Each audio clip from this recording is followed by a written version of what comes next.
I would like to introduce Ellen Effers, who will introduce our presentation for today. Thank you, Ellen. Good afternoon, everyone. If you can't hear me, please let me know. I'm getting as close to my mic as I can. The title of today's presentation, American Police Brutality in Historical Perspective. Our presenter is Jeffrey Adler, who's a professor of history at UF. And I can't think of a more timely subject than what Jeffrey is going to talk about today, given the recent incidents of police brutality and the use of excessive force.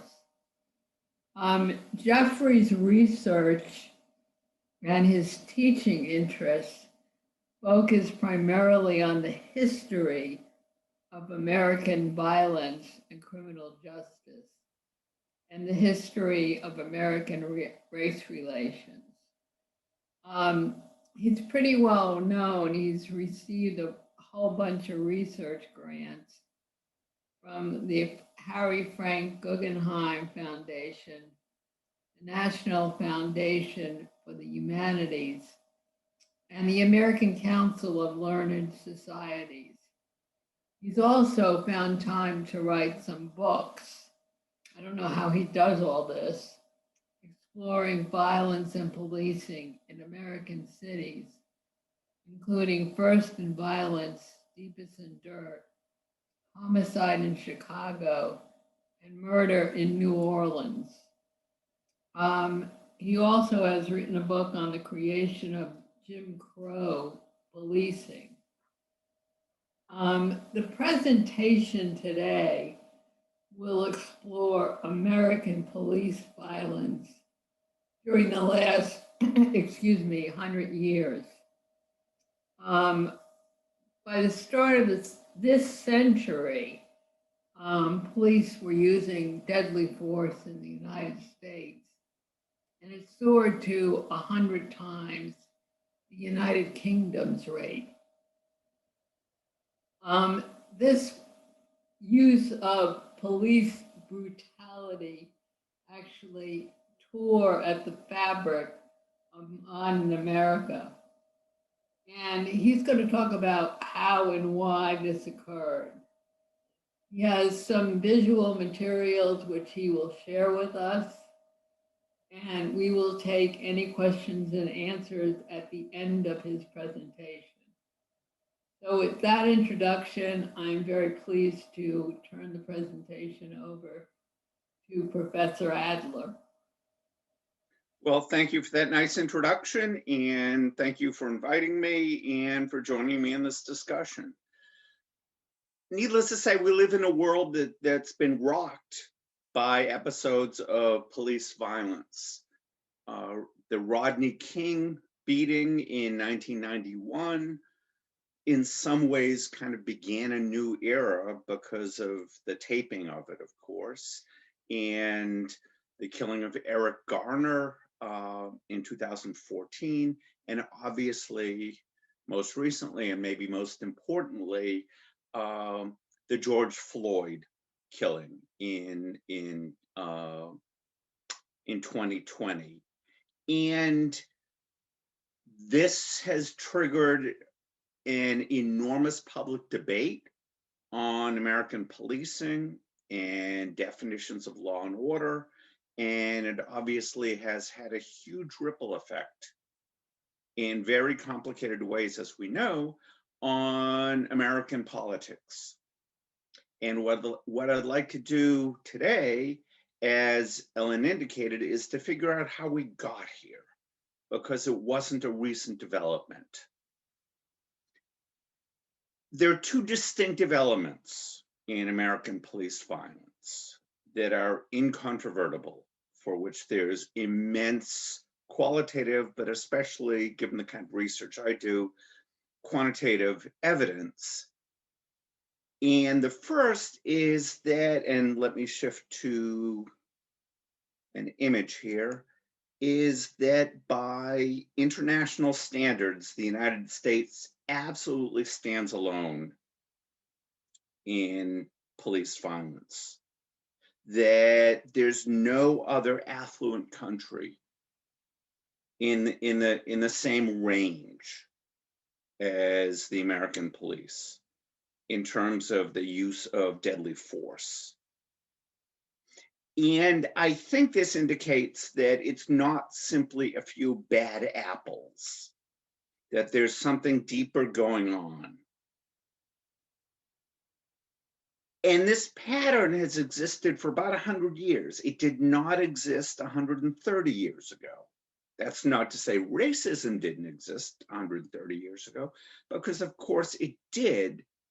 But the American police were not this violent until about a century ago.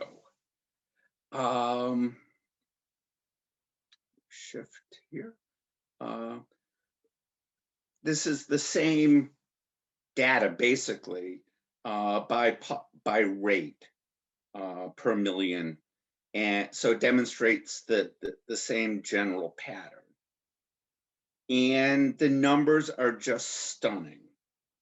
That in 2017, American police officers killed suspects at 40 times the rate of German police officers and at 100 times the rate of police officers in the United Kingdom. And the United Kingdom is an interesting comparison, not only because there are cultural similarities and the like, but because crime rates in England and in the United States are very similar. The United States is more violent, but in other kinds of crimes, they're almost identical. Car theft and home burglary and the like.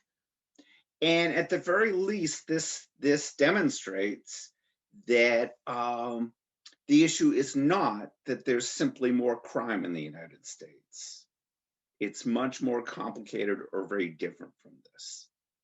Nor is it the case that there's any correlation between police violence and the dangers of being a police officer. Because you can see, I hope, from this image, that the rate at which American police officers have been killed on the job has fallen in two huge waves. The first from the 1920s to the 1970s, but more recently, since the mid-1970s, the rate at which American police officers have been killed in the line of duty has decreased very, very sharply. But over the same basic period, killings by police officers have increased sharply. And some of these are hard to measure. So these different plot lines are different assessments, but the consensus is clear, and that's that the rate and the number of killings by police officers of suspects has increased very, very dramatically over time. And the share of American deaths, the proportion of deaths, violent deaths, committed by police officers, has not surprisingly risen sharply over time. And the reason for that is that overall rates of violent death, overall rates of murder in the United States have decreased. As that's happened, the number and therefore the rate at which the police have used lethal force has increased very sharply. So it's disconnected from crime rates. There's no correlation, none whatsoever, between either crime rates and police violence or the dangers that policemen face on the job and their use of deadly force. They move independently. And again, in 2017, In the United States, police officers killed roughly 100 times as many suspects as in England. And in 2019, because obviously there's variability over time, in 2019, American police officers killed suspects at 27 times the rate of German police officers, at 67 times the rate of English police officers, and at a stunning 168 times the rate of Japanese police officers. And just to state the same thing again, one last time, I promise. In 2019, 1,099 suspects were killed by police officers in the United States. 1,099. In all of the United Kingdom, the number is 3. It's, again, it's not just a few rogue cops. It's not just a handful or even a few handfuls of Derek Chauvins that account for this. So the United States stands alone among prosperous nations. The other factor that is abundantly clear is that there's a huge racial disproportionality. That African Americans are killed by American police officers at dramatically higher rates and in phenomenally higher numbers than are white or Hispanic or any other group of Americans. And again, we can measure this in any number of ways, and let me suggest a few, but the pattern is clear and it's illustrated, I hope, by this graph. African American suspects in the United States now are killed, are shot at 5 times the rate of white suspects. That unarmed African American suspects are killed at between 4 and 7 times the rate of white unarmed suspects.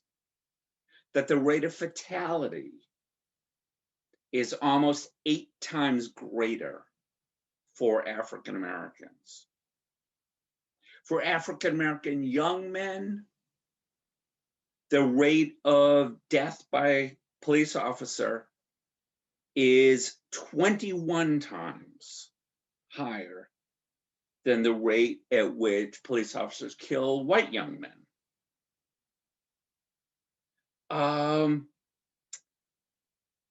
So the threat has decreased. The rate of killings has increased. And again, we can measure this in any number of ways. If we look at traffic stops, this is from obviously a 2018 study of North Carolina, but I could show you 10 other states that would produce roughly comparable patterns.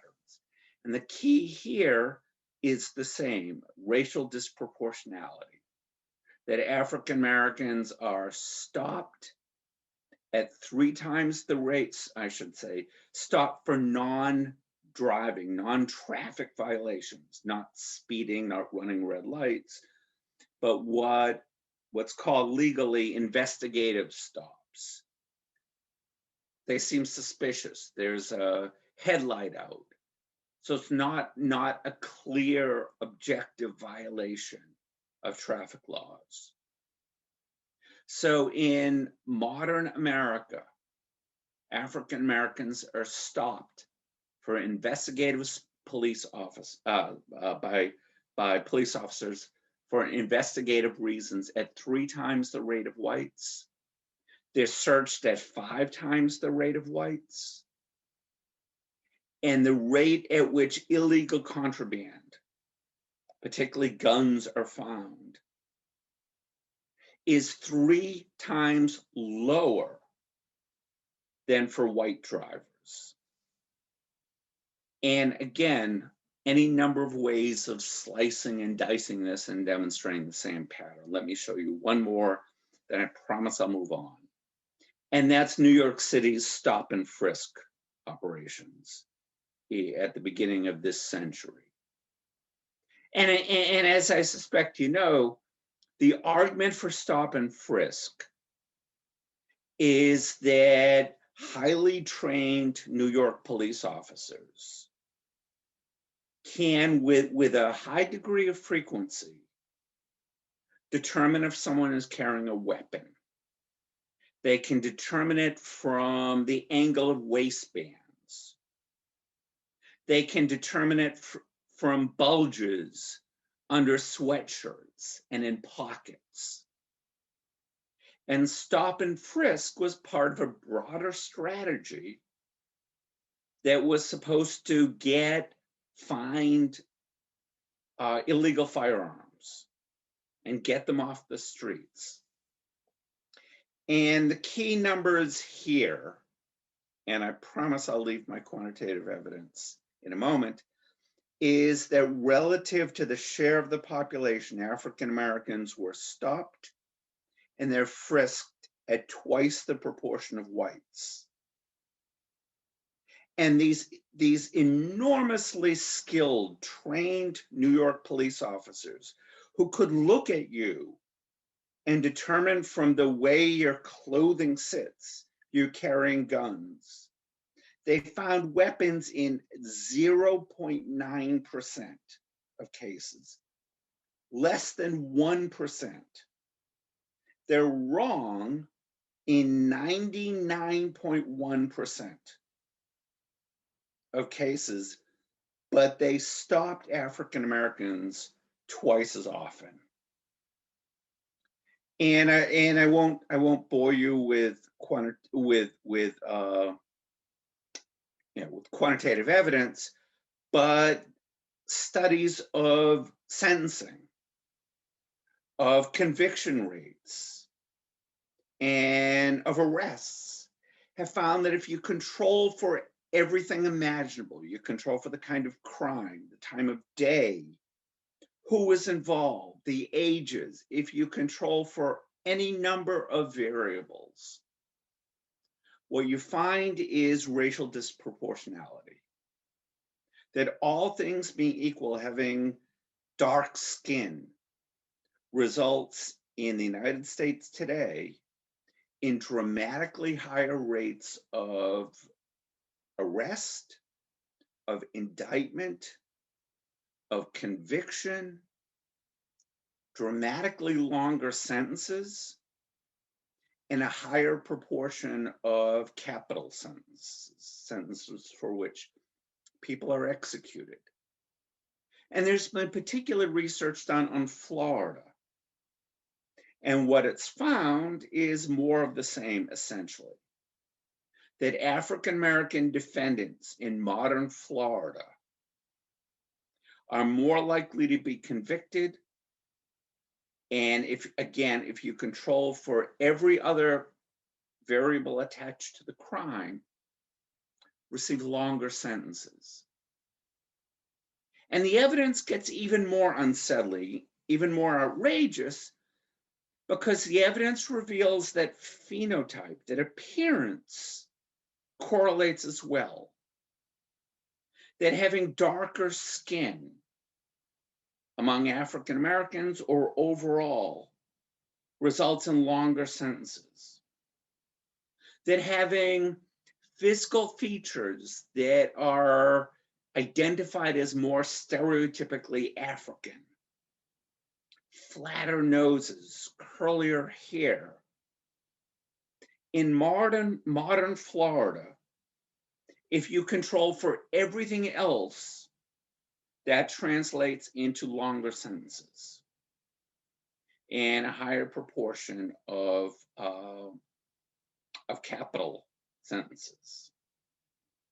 And again, there's immense evidence of this, that there have been video simulations that have demonstrated that across the American population, regardless of the test taker, that people, young, old, educated, uneducated, liberal, conservative, African American, and white, are more likely in video simulations to press the shoot button on their mouse if it's an African American being depicted.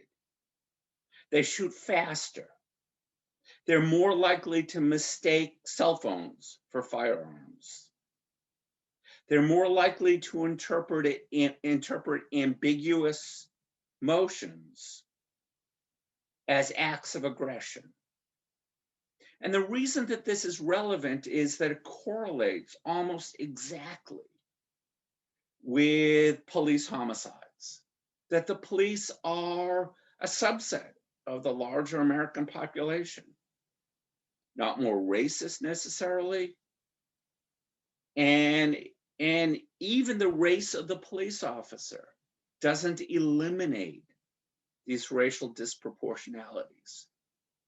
And one more way of measuring this, and then I'll move on, and that's this new area of research from neurophysiology. There's an organ in the subcortex on the brain stem called the amygdala. And the amygdala is in mammals the flight or fight mechanism. So when you're startled by something, if someone walks up behind you right now and claps their hands, your amygdala will light up the way you can see here, like a Christmas tree. And that's much faster than your cognitive networks. And it correlates with fear. And what it graphs, and this occurs in an fMRI scan, a functional magnetic resonance imaging scan. And that tracks blood flow in the brain, blood flow into the amygdala. And when you're frightened, for just in a matter of nanoseconds, faster than you can think, dramatically faster than you can think, your hormone system secretes adrenaline and cortisol, which is a stress hormone, and tells your body that there's something scary out there. You blink more, your pupils dilate. There are a variety of physiological responses to fear. And then if it's someone clapping, you know, after a quarter of a second or an eighth of a second or a tenth of a second, that it's just your partner messing with you. And then your blink response calms down and the cortisol level returns to normal. And the adrenaline level returns to normal. And that again, your cognitive networks kick in very quickly. Well, we know from recent research that if you slide someone into an MRI chamber and you show them images, and you show the image of a happy puppy, you don't get this kind of activation. Your amygdala doesn't light up. We know that if you show someone images of a happy infant, nothing happens. We also know that if you show them images of a young African American man across the population, people's amygdala lights up like a Christmas tree. Again, this is the textbook definition of implicit bias. It's not something that you control, nor is it something that affects behavior. Just because your amygdala lights up doesn't mean that you'll do anything, but the key here is that it's correlating. It's correlating with police killings. So there's something going on here. And that's really what I'd like to explore in the time we have left. This is hardwired. This isn't voluntary. What you do, how you respond to this, is voluntary, right? You control that. You have volition over it. This is not. This is neurophysiological. Well, MRIs and particularly fMRIs have only existed for a generation. But the general evidence we have is that these actually two huge factors. One is an increase in police violence, and the other is a dramatic increase in racial disproportionality. They only go back about 100 years. That policemen were, like white Americans in general, harboring much more racially biased opinions, ideas 120 years ago, 150 years ago. But the rate at which police killed in general, but especially killed for purposes of our discussion today, African Americans, was much more modest. So what happened about 100 years ago? And that's what I'd like to discuss from this point forward. And my research focuses on southern cities, in part because if you look at a smaller community, you can dig deeper, you can mine the evidence more, and you can measure things much more systematically. But the pattern fits national patterns and again, diverges from international patterns. So it's apparent if you look at individual police departments over the last 100 years, especially southern urban police departments, what you find is the divergence, the great break, the sort of shift to a modern pattern began about a century ago, and it correlates with three broad changes in American society in the 1920s and the 1930s. The first is it correlates with a 1920s post-World War I national cultural reaction. The 1920s in some ways were a decade of liberation, of flappers and the like, but in much more fundamental ways. There was what political scientists call a wave of reactionary populism, of people desperate to go back to a simpler time, for the United States to withdraw from the turmoil, from the thrall of an international community that was unstable, that was radical, that had, by the 1920s, the Russian Revolution, and all sorts of perceived notions of radicalism and anarchism and danger. This was the period where the second Ku Klux Klan emerged, and it was dedicated to returning to a simpler era. So that's one set of cultural factors that's going on. Another that matters in some ways even more for my purposes is what's called the Great Migration. That 120 years ago, African Americans were the most rural major segment of the American population. Today, African Americans are the most urban, large sector of the American population. And that pivot point began really sharply at the beginning of the 20th century. And a bunch of factors coalesced to produce this spike in African American migration to southern cities and to northern cities. So most northern cities had virtually no African Americans at the beginning of the 20th century. New York or Chicago or Cleveland or Detroit, the African American population in 1900 was 1% or 2%.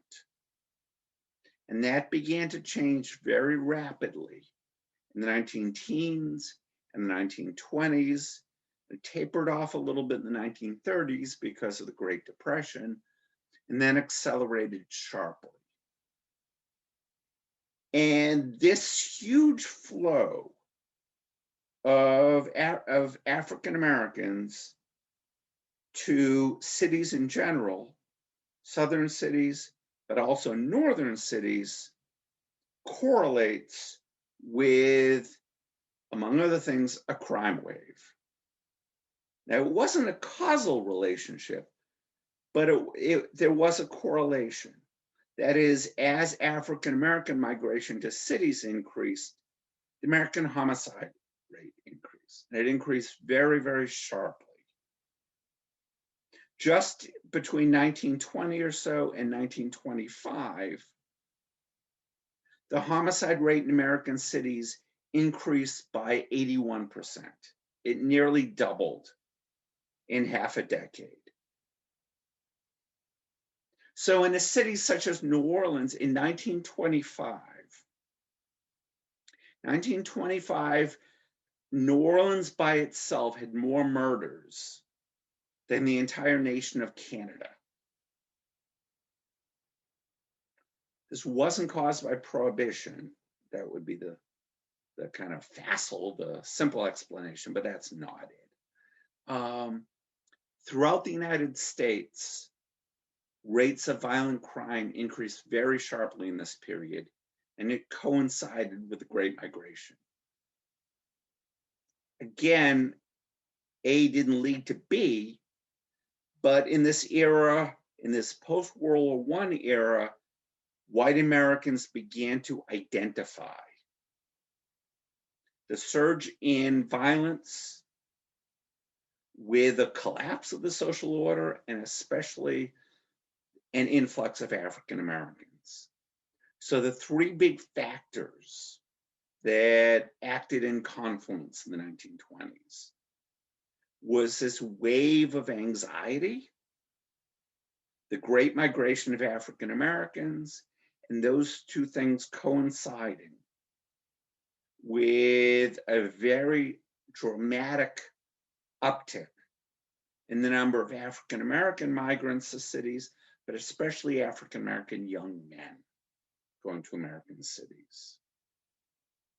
And what this produced was a fear that racial violence was crossing racial lines, that producing a fear that respectable Americans who had lived in safe communities were suddenly living in unsafe communities. And it seemed that the new variable was the arrival of young African Americans. And measures to redress this typically failed. So, for example, this was the era when city after city enacted laws that established segregation, racial segregation, that used zoning laws that said that African Americans could not live in white neighborhoods. And the Supreme Court struck those down systematically in 1910s and 1920s.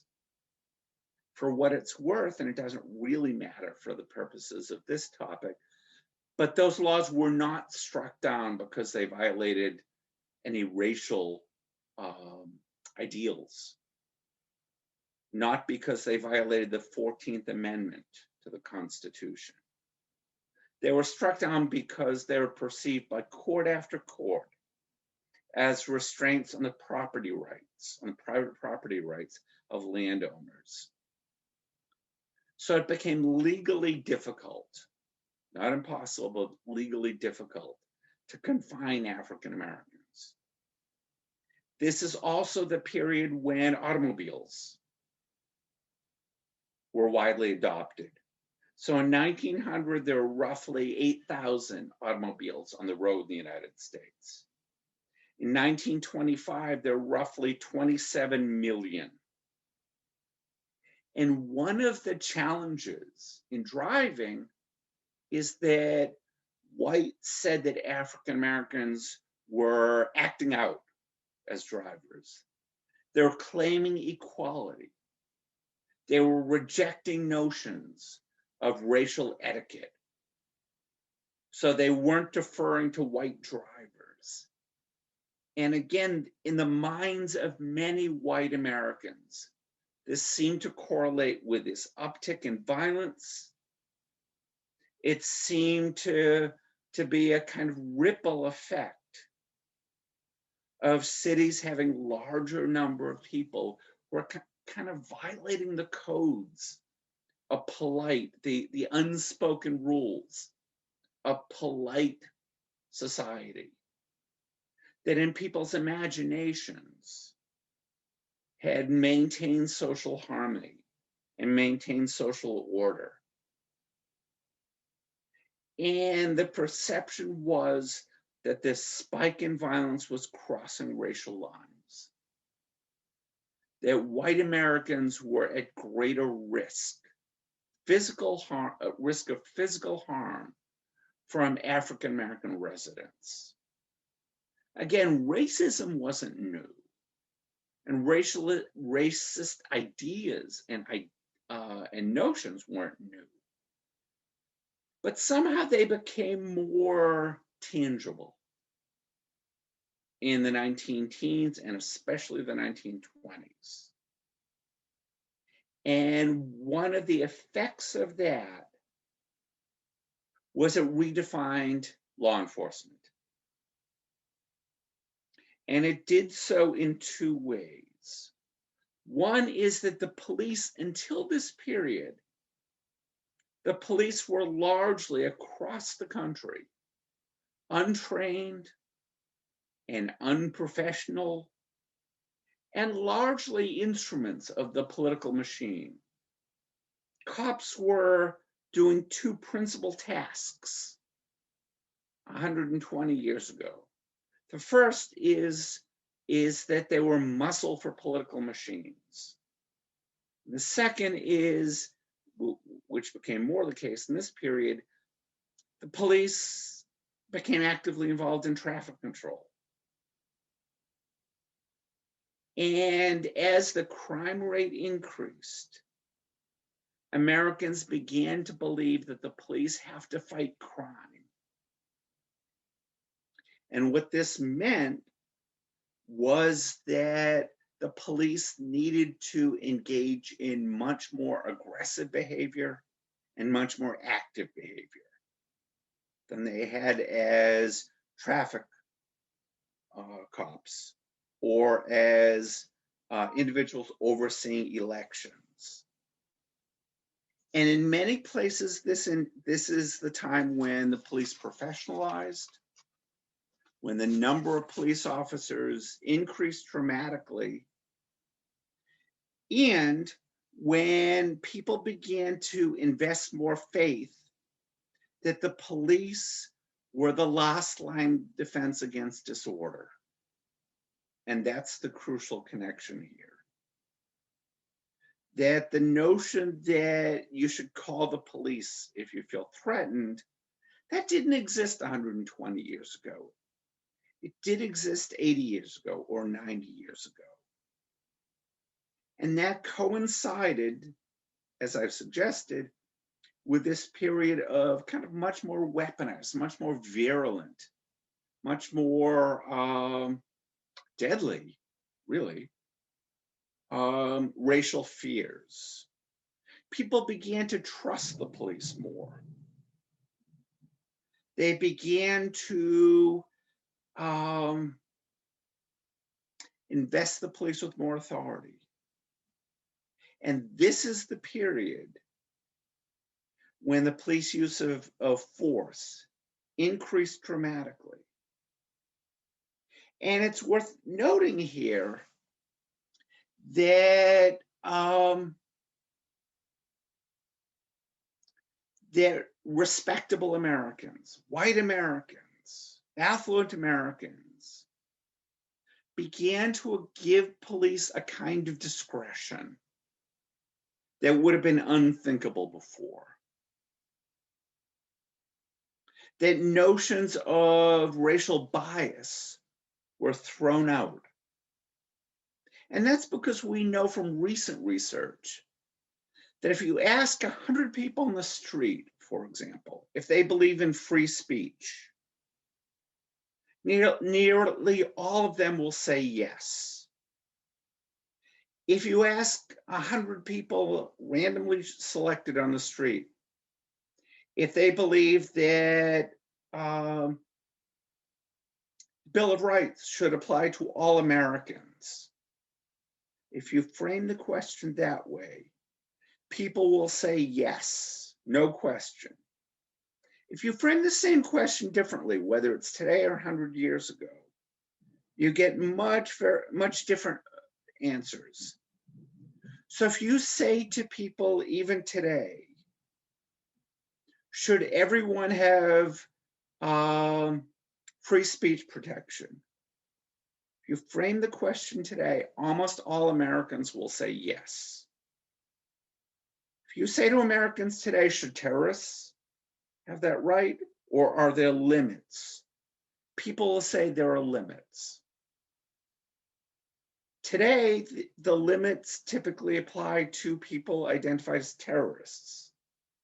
Freedom of assembly, freedom of speech. Most Americans today, at an abstract level, believe in freedom of speech, but not necessarily when it comes to someone saying things that might translate into terrorist violence. In the 1950s and 60s, those limitations applied to communists. In the 1950s and 60s, Americans said they believed in freedom of assembly, freedom of speech, but not for avowed communists. Well, in the 1920s and the 1930s, it was race. Americans said that the constitutional protections that we have as Americans have limitations, and those are bounded by race. That African Americans presented so fundamental a threat to the safety of white and of respectable Americans that the police need to have greater authority to use deadly force, and especially to use deadly force against African Americans. So this is the period where these two distinctive factors of American policing begin to emerge. The first is that the rate at which the police kill increased. And the second is the rate of racial disproportionality increased. And there are many, many ways of measuring that. One is that if we look at the number of people killed by the police, it spiked in the 1920s and the 1930s. 1930s are interesting, to me at least, because violence decreased sharply in the 1930s. This seems counterintuitive.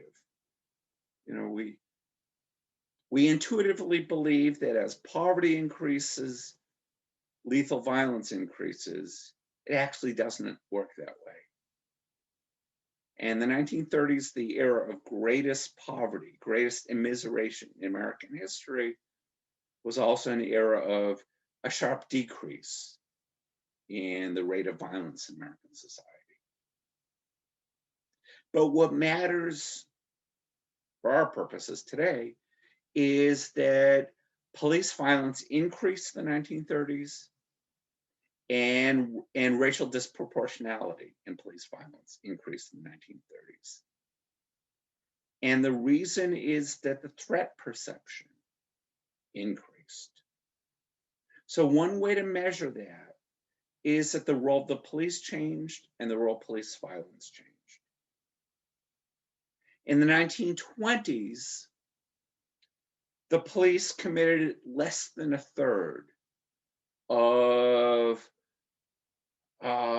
homicides, of killings of African American residents in American cities. So from 1900 to 1910, the police committed, the exact figure would be 28.3% of white on black killings. In the 1920s, it went up slightly to 31.9%. 1930s, even as the violent crime rate decreased, the proportion of killings of African Americans increased sharply. In the 1930s, in a city such as New Orleans, now the majority of African Americans killed by whites were killed by police officers. And the rate at which those police officers were indicted, even leaving aside the rate at which they were convicted, was 0.9%. Today, it is 1.7%. So that number hasn't changed that much.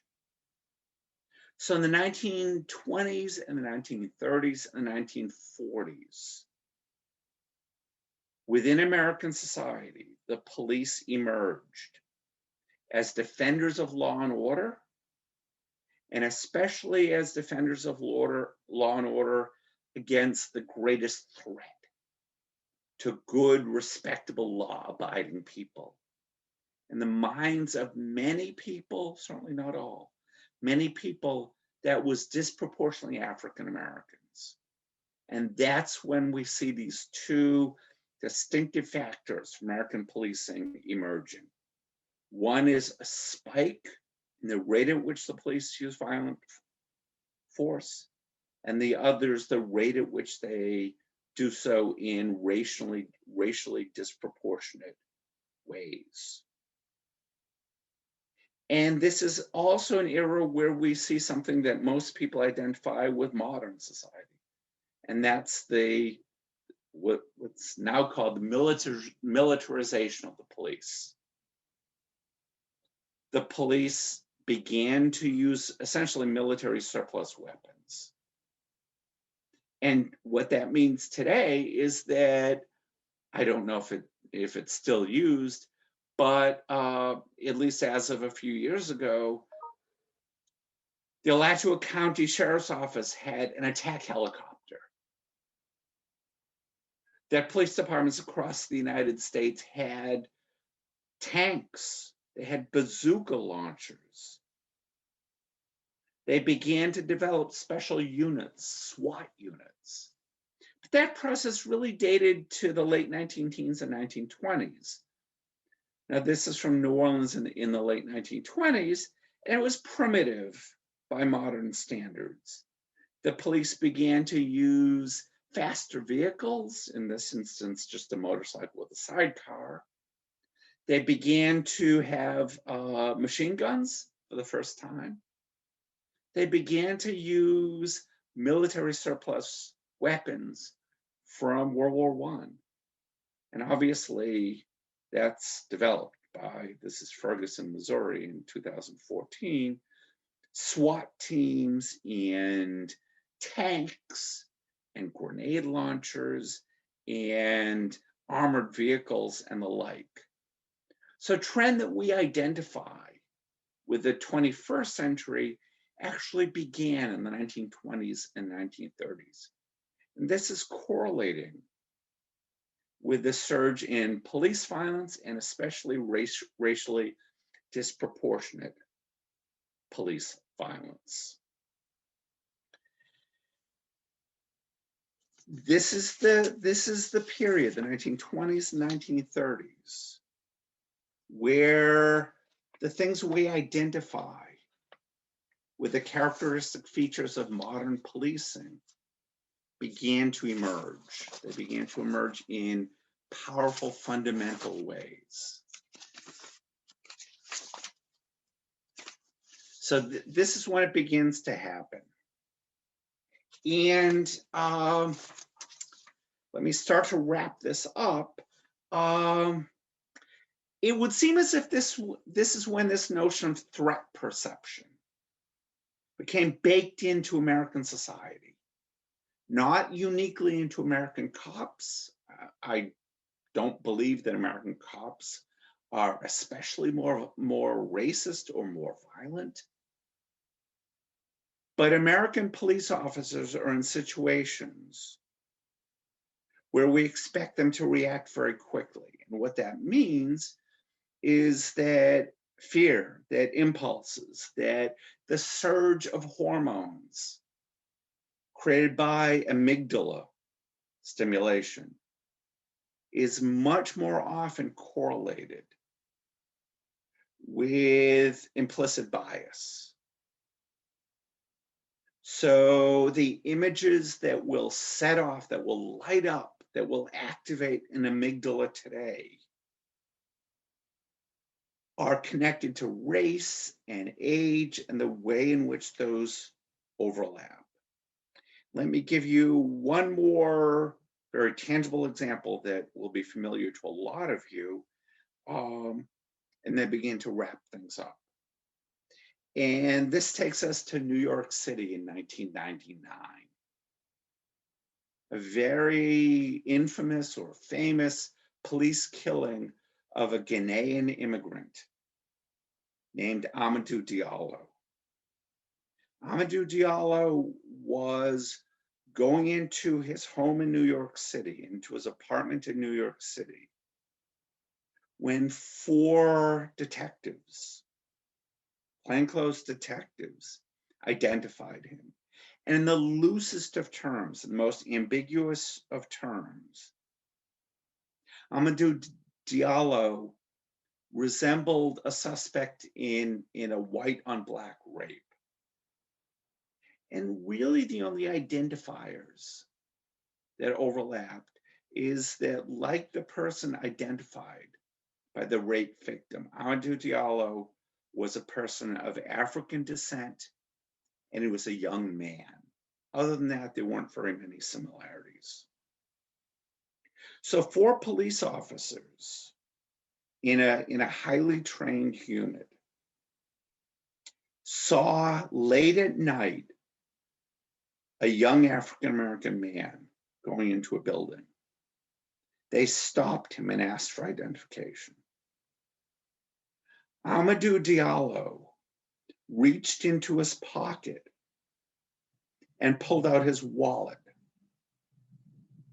The 4 police officers shot at him 41 times. They struck him 19 times and obviously killed him. And this was a scandal. And huge numbers of Americans called for an investigation, and they called for racial justice and social justice. And what we know, if we look very carefully at the case, is this was a perfect storm of implicit bias. We'll never know. We will honestly never know if these 4 detectives were closet racists and they seized on the opportunity to kill a man of African descent. We will never know that. What they argued in their trial, and they were tried in this instance, is they made a good faith error. And that's at least vaguely plausible. Again, we'll never know the truth, but at least vaguely plausible. If we slow down the shooting of Amadou Diallo, one of the police officers approached him. The police officer, and I can't prove this, nor can anyone else, but in all probability, the police officers saw a young man who very, very vaguely resembled a rape suspect. And that probably set off, activated his amygdala. So he was experiencing surge of fear. Again, of cortisol in his blood. Cortisol is a stress hormone. of adrenaline. His muscles are getting tight. In all likelihood, he was blinking more. His heart rate probably increased. His blood pressure probably increased. I can't prove that, but I think a neurophysiologist would say this is undeniable. That's not action. It's a physiological reaction. So he approached Amadou Diallo. Diallo probably in an abrupt way reached into his chest pocket. He was wearing a blazer, and his wallet was in the pocket of the blazer. When he did that, that first police officer was startled. As it turned out, he was on a step. There are about 3 steps leading to Amadou Diallo's apartment. As he's on the step, Amadou Diallo reached into, following instructions from the police officer, reached into his pocket to pull out his wallet. The police officer was startled, lost his balance, and fell backward. He didn't fall, but he stumbled backward. The other 3 police officers, in all likelihood, based on what we know from neurophysiology, in their mind, maybe in their hearts, maybe they were racist. Again, I can't prove this. No one can except the 4 individuals. They believed that Diallo had pulled out a gun and shot him, and they opened fire 41 times from close range. 2 things are stunning in this. One is that they missed in 22 cases. Those bullets were flying everywhere, but they did hit Diallo 19 times from close range, instantly killing him. The other remarkable element is that they're acquitted by a court.